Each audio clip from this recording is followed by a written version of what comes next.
anna lahu ajran hasanah. Asyhadu an la ilaha illallah wa asyhadu anna Muhammadan abduhu wa rasuluh.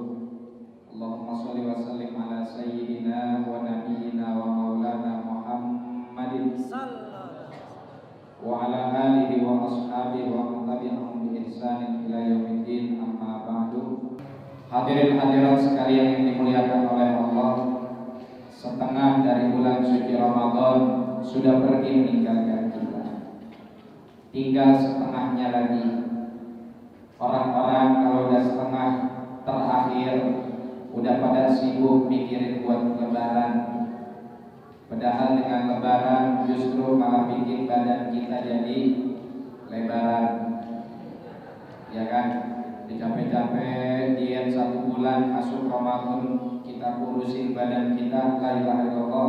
Begitu lebaran badan malah jadi lebaran. Gimana enggak lebaran, makanan apa aja masuk, kayaknya dendam gitu. 1 bulan kita puasa, 1 bulan enggak makan di siang hari, begitu masuk bulan Syawal apa aja yang ada dimakan sama kita. Kemudian ditambah dengan fenomena pada saat ini, terlebih beberapa Ramadan sebelumnya, mungkin karena satu dan lain hal banyak di antara kita yang gak pulang kampung. Sekarang pertengahan Ramadan orang banyak sibuknya vaksin booster biar bisa pulang kampung. Tapi kalau kita mau telaah introspeksi diri kita, yang mana sebetulnya setiap dari individu ini gak akan ada yang abadi tinggal di alam dunia, gak akan ada yang selama-lamanya tinggal di sini. Kita sudah punya rumah yang harus kita tempati, mau gak mau, suka gak suka, menolak ataupun bersedia, rumah tersebut pasti akan kita singgahi. Untuk sampai ke rumah itu kita butuh bekal, Bapak Ibu sekalian. Untuk sampai ke singgasana tersebut kita butuh yang namanya persiapan. Untuk sampai di tempat peristirahatan terakhir kita butuh yang namanya bekal yang harus kita bawa. Ini sebetulnya acara nuzulul Quran atau ceramah kematian. Tapi sebetulnya apa yang kita lakukan pada malam hari ini adalah persiapan untuk kita menghadapi kematian tersebut. Bapak mau pulang kampung, apa juga dipersiapkan. Kesehatan dipersiapkan, dokumentasi dipersiapkan, mobil yang pulang kampungnya bawa mobil pribadi, langsung dari sekarang sudah masuk ke bengkel, ya, sudah periksakan olinya, dilihat saringan filter solarnya, dilihat kemudian remnya, diperiksa tekanan angin yang ada pada bannya, dilihat karburatornya, dilihat klaksonnya, dicoba lampunya, wipernya dan lain-lain. Berharap tidak ada permasalahan di tengah perjalanan. Semua itu kita persiapkan dalam rangka kita pulang kampung. Itu baru mobilnya doang. Mungkin biaya ganti oli, biaya yang lain-lain bisa sampai mungkin 1,5 juta, bisa sampai 2 juta kalau misalkan kondisi kendaraan yang gak baik. Belum lagi nyiapin buat bekal orang di kampung. Taunya mah dari kampung kita kesini merantau bakal jadi orang sukses, ya. Taunya mah dari kampung kita kesini merantau bakal ada pembawaan yang kita bawa pulang, kita siapin. Ini buat Pak De, ini buat Bude, ini buat orang tua, ini buat simbah, ini buat persen ponakan-ponakan, ini buat persen tetangga-tetangga, kita siapin.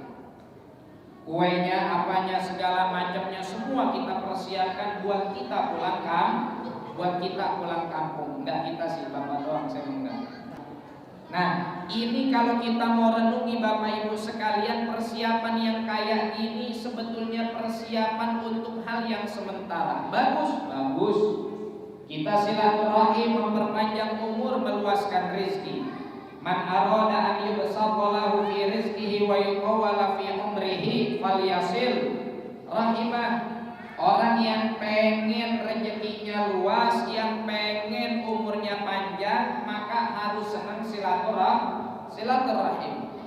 Bapak berangkat ke kampung bawa segala macam yang ingin Bapak hadiahkan kepada orang-orang terkasih, itu adalah satu ibadah, satu kebaikan. Tapi yang saya maksud di sini adalah bagaimana aktivitas mempersiapkan perjalanan yang panjang tersebut kita jadikan sebagai pelajaran juga untuk kita mempersiapkan diri menghadapi perjalanan yang hakiki yang lebih panjang, menghadapi perjalanan yang hakiki yang lebih lama, yang mana perjalanan tersebut harus kita lakukan sendiri setelah kita masuk ke alam barzakh.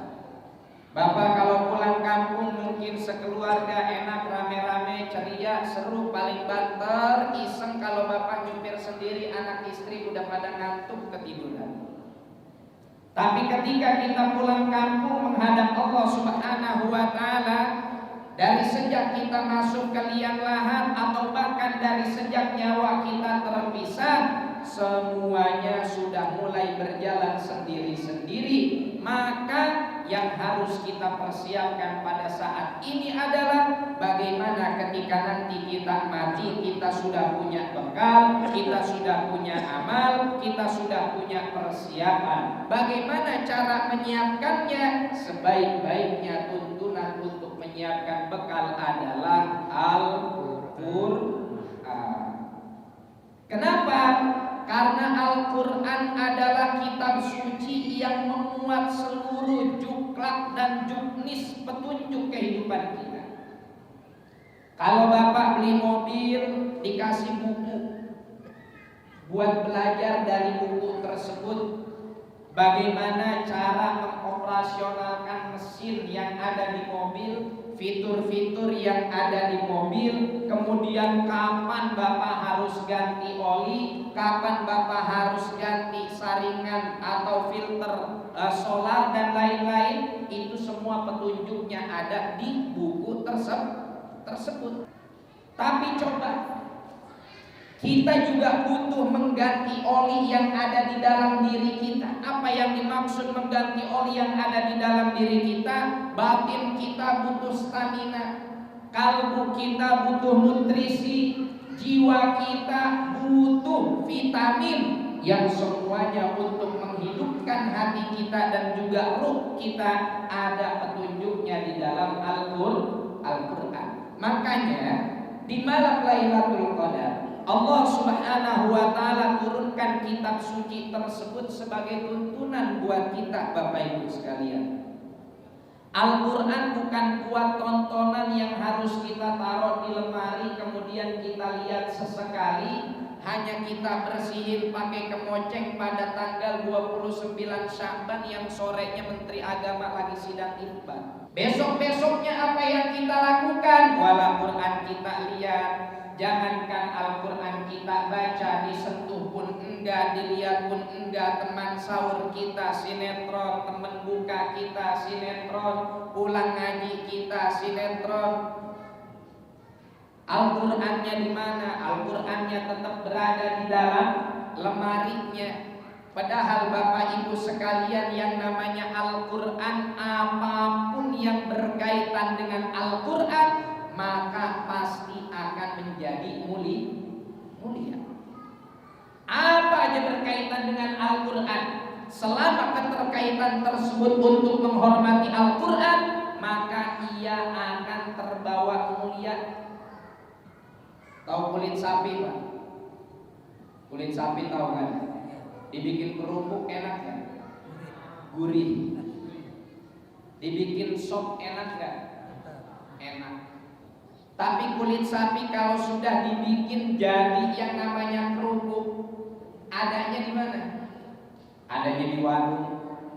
Siapa aja ngambil, iya kan? Dan gak dihormati, dikunyah, dimakan, ditelan. Tapi ketika kulit sapi dijadikan media untuk menulis ayat suci Al-Quran, la yamassuhu illal mutahharun. Bahkan lembaran-lembaran kulit sapi tersebut gak boleh dipegang oleh orang-orang yang sedang dalam keadaan hadas, baik hadas kecil apalagi hadas besar. Tapi kalau kulit sapi yang sama dijadikan untuk kerupuk, gak ada la yamassuhu illal mutahharun. Mau siapa juga boleh megang, mau siapa juga boleh makan. Yang penting jangan ngutang. Ya, mau duit bawa duit. Ya. Tapi kalau sudah menjadi lembaran-lembaran mushaf, jangan kata orang biasa, ustadz pun kalau dia punya hadat enggak boleh untuk menyentuh lembaran mushaf tersebut. Lihat bagaimana perbedaannya. Ketika kulit sapi tersambungnya dengan makanan, maka dia tidak dimuliakan. Tapi ketika kulit sapi tersambung dengan Al-Quran, maka ia berubah menjadi sesuatu yang mulia. Kalau kita pengen mulia Bapak Ibu sekalian, maka sambungkanlah kalbu kita dengan Al-Quran. Sambungkanlah diri kita dengan Al-Quran. Sambungkanlah diri kita dengan firman Allah. Bapak Ibu sekalian pasti hafal awal surah Al-Baqarah. Awal surah Al-Baqarah pasti apa kata Allah? Dzalikal kitabu la raiba fihi hudan lil muttaqin. Kata Allah, Al-Quran itu adalah kitab yang tidak ada keraguan di dalamnya dan menjadi petunjuk bagi orang-orang yang bertakwa. Pak, saya tanya nih, kalau Bapak ada berita di TV, ngeliat di shoot ada satu kejadian tertentu yang kemudian booming di tengah masyarakat, dan Bapak ngeliat berita tersebut di TV, Bapak percaya nggak? Tapi kebanyakan dari kita kalau sudah melihat tayangan visual, kalau sudah melihat sesuatu lewat kamera, udah pasti percaya. Padahal itu bikinan manusia. Dan dengan kemajuan teknologi yang canggih bisa direkayasa. Tapi ini loh Pak, Al-Quran Pak. Al-Quran adalah kalam Tuhan, firman Allah Subhanahu wa ta'ala, zat yang menciptakan kita, zat yang ngasih kita makan, zat yang ngasih kita minum, zat yang ngasih kita rezeki. Kemudian ia tegaskan dalam firman-Nya, dzalikal kitabu, Al-Quran tersebut adalah kitab la raiba, tidak ada keraguan sama sekali, fihi, di dalam Al-Quran tersebut, hudan lil muttaqin, dan petunjuk bagi orang-orang yang bertakwa. Maka alangkah bodohnya kita, alangkah lemahnya kita, alangkah hinanya kita, alangkah nistanya kita kalau seandainya kita lebih mempercayai informasi yang datang dari manusia, padahal itu masih bisa direkayasa, kemudian kita tinggalkan informasi yang datangnya dari Allah Tuhan semesta. Aneh Pak, aneh. Kalau kita sama Al-Quran biasa-biasa aja, bahkan kita bangun tidur lebih sering nanyain handphone kita di mana. Kita bangun tidur lebih dulu buka WhatsApp ketimbang buka Al-Quran. Lebih dulu buka WhatsApp ketimbang buka mushaf. Kita lebih tercengang dengan ideologi fulan. Kita lebih takjub dengan tuntunan Allah. Kita lebih terperdaya dan terpesona dengan tuntunan orang-orang yang mungkin sudah sampai dalam gelar pendidikannya profesor, doktor, tokoh-tokoh viral, tokoh-tokoh pembaharu. Tapi kemudian kita lupa sudah sejauh mana interaksi kita dengan Al-Quran. Padahal Bapak Ibu sekalian, kata Rasulullah sallallahu alaihi wasallam, la asada illa fitnatain. Kalau kita mau dengki, jangan dengki kecuali sama dua orang. Tapi dengki di sini maksudnya ghibthah. Apa itu ghibthah? Ghibthah itu kalau kita termotivasi dengan kebaikan yang ada pada orang lain tanpa kita menginginkan kebaikan tersebut hilang dari diri dia. Contoh ghibthah, ya Allah, kapan saya bisa rajin dan istiqomah jamaahnya kayak Pak Haji Suyatno? Masya Allah. Puji-puji ini depan umum ini. Ini mah THR-nya PHS ini.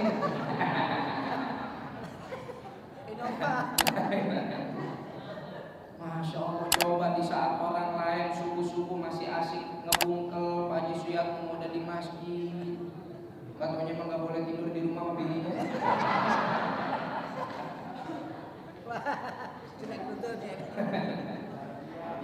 jadi ngungsi ke masjid. Kapan saya bisa istiqomah kayak Pak Haji Anu, kayak Pak Haji ini, bisa sholat istiqomah di masjid, bisa bersedekah, bisa ngaji.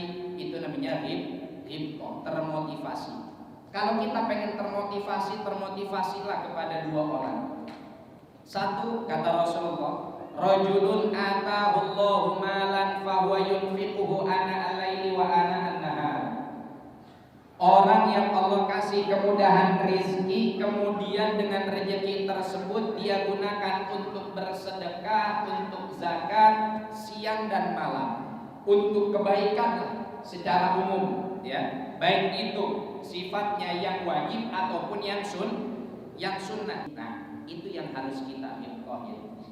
Orang yang punya banyak harta tapi yang halal, bukan boleh nipu trading, ya.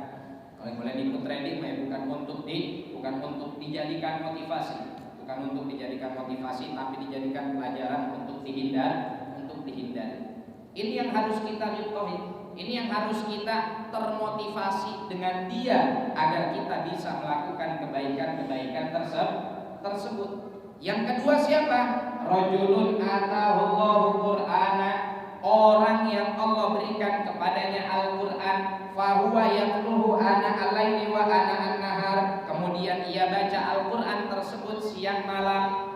Masuk ke dalam makna tersebut adalah setiap aktivitas yang tersambung dengan Al-Qur'an, baik itu membacanya atau mengkajinya atau memahaminya ataupun mengamalkannya. Baca saja ibadah, akan tetapi enggak cukup. Baca saja ibadah, tapi ada yang lebih agung, yaitu mempelajari. Karena kalau cuma baca, enggak dipelajari, enggak difahami, khawatir malah jadi bahaya. Sekali lagi nih, khawatir malah jadi bahaya. Makanya kata Sayyidina Imam Al-Ghazali dan juga kata Imam Fakhruddin Ar-Razi dan banyak para ulama yang lain, kata mereka apa? Orang yang faham Al-Quran itu lebih baik dari yang hafal Al-Quran. Tapi bukan berarti yang hafal Al-Quran gak baik. Saya bilangnya apa? Lebih baik berarti yang hafal baik, ya. Yang hafal baik. Misalkan Pak Haji Yatno lebih ganteng daripada Ridho. Berarti saya jelek gak? Enggak, ganteng. Cuma lebih ganteng siapa? Haji Yatno. Cuman kan ini mencontoh.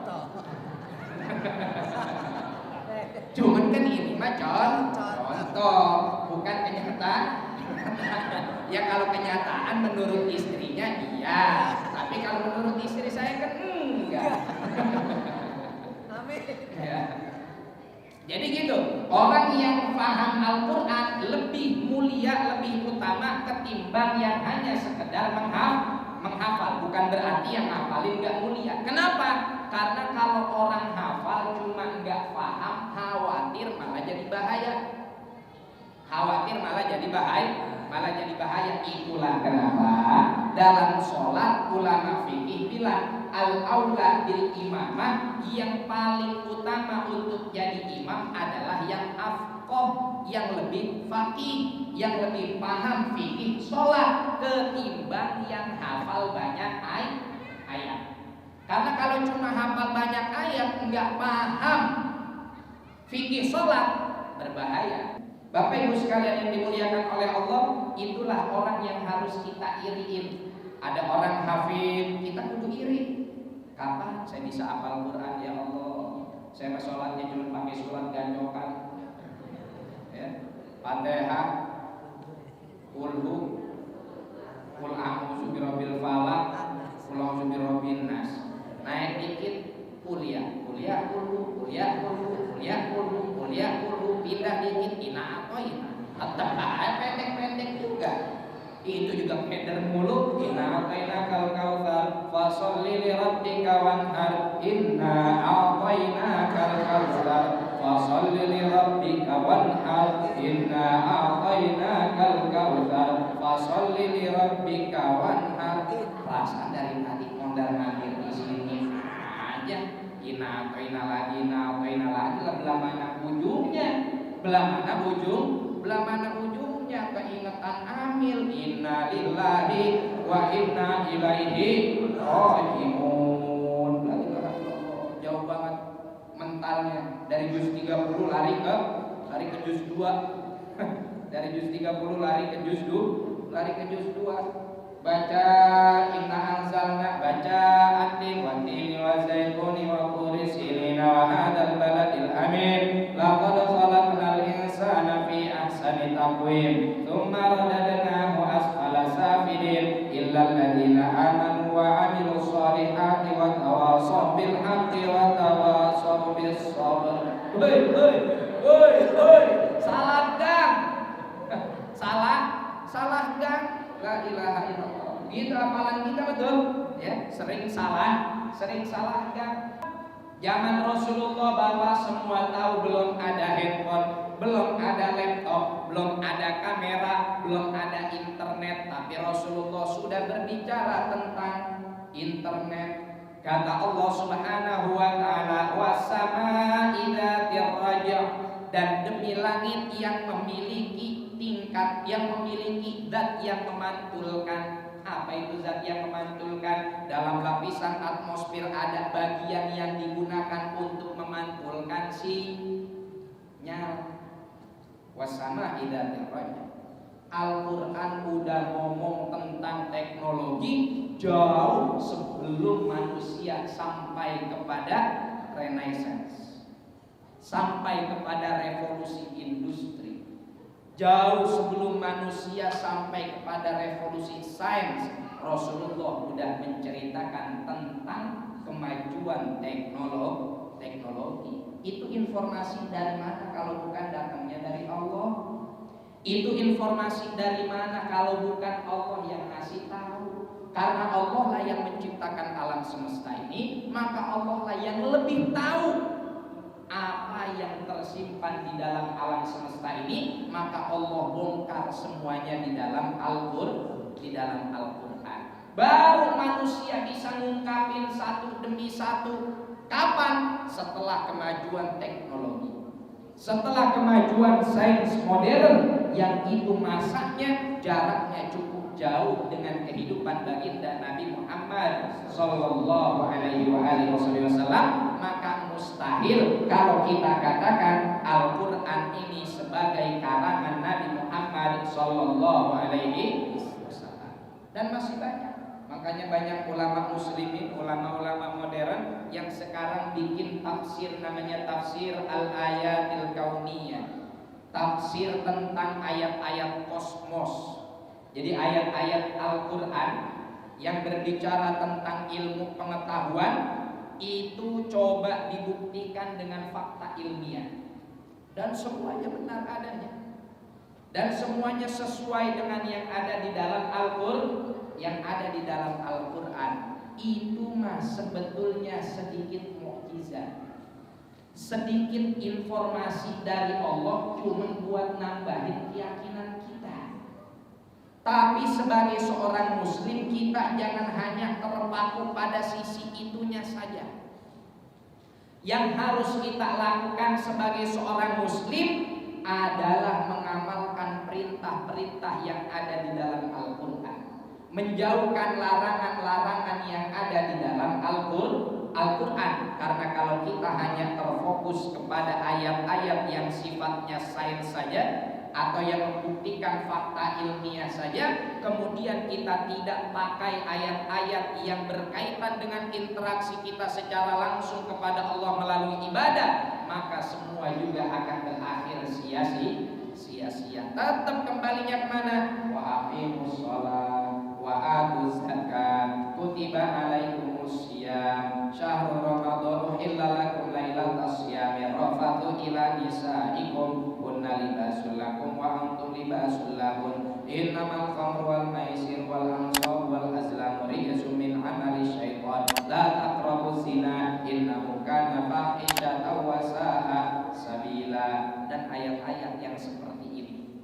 ya, itu yang harus kita amalkan Bapak Ibu sekalian. Oleh karena itu bukan hanya membaca, tapi kita juga harus mengkaji. Bukan hanya mengkaji, tapi kita juga harus memahami. Bukan hanya memahami, tapi juga kita harus mempraktekkan, mengamalkan. Itulah kenapa Sayyidina Utsman bin Affan setidaknya punya 2 wirid Al-Quran. 1 wirid bacaan, 1 wirid mengamalkan. Apa itu wirid bacaan? Setiap kali khatam ulang lagi ke Al-Fatihah, sampai An-Nas ulang lagi ke Al-Fatihah. Tapi kalau yang wirid amalan, tidaklah beliau pindah ke ayat yang selanjutnya, melainkan setelah mampu mempraktekkan ayat yang sebelumnya. Kalau itu sudah dipraktekin, baru baca ayat yang selanjutnya. Dan terkadang butuh sampai 3 hari, 4 hari. Udah bisa beliau praktekkan, udah bisa beliau biasakan, baru pindah ke ayat yang berikutnya. Walladzina yabituna li rabbihim sujjadan wa qiyama. Dan ibadur rahman adalah mereka-mereka yang melalui malamnya dengan sujud dan juga qiyamul lail. Dipraktekin, udah istiqomah, baru pindah ke ayat yang selanjutnya. Walladzina yaquluna rabbana asrif anna adzaba jahannam inna adzabaha kana gharama innaha sa'at mustaqarra wa muqama.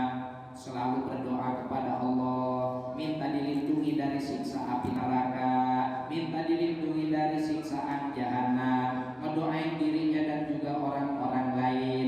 Itu sudah istiqomah mendoakan dirinya dan orang lain, baru pindah ke ayat yang berikutnya. Walladzina idza anfaqu lam yusrifu wa lam yaqturu wa kana baina dzalika qawama. Sampai Anas. Hakada, ini yang disebut dengan praktek terhadap Al-Quran. Mudah-mudahan di penghujung hidup kita ini, di sisa hidup kita ini, Allah jadikan kita hamba-hambanya yang senantiasa istiqomah berpegang teguh terhadap Al-Quran dan ilmu-ilmu yang semuanya bermuara kepada Al-Quran. Dan Allah jadikan Ramadan kita ini jadi salah satu Ramadan yang paling baik, salah satu Ramadan yang paling berkah buat kita, keluarga kita, masyarakat kita, jamaah sekitar Ar-Raya, jamaah Komplek Royal, jamaah kaum muslimin wal muslimat dimanapun mereka berada. Allah angkat segala kesulitan di dalam hidup kita dan hidup mereka. Allah ampuni segala dosa-dosa kita. Allah jadikan kita keluarga-keluarga yang taat kepada Allah, yang senantiasa tersinari rumahnya dengan cahaya Al-Quran. Amin amin ya rabbal alamin. Ini saja yang dapat saya sampaikan. Kurang lebihnya mohon maaf. Wallahul muwaffiq ila aqwamit thoriq. Assalamualaikum warahmatullahi wabarakatuh.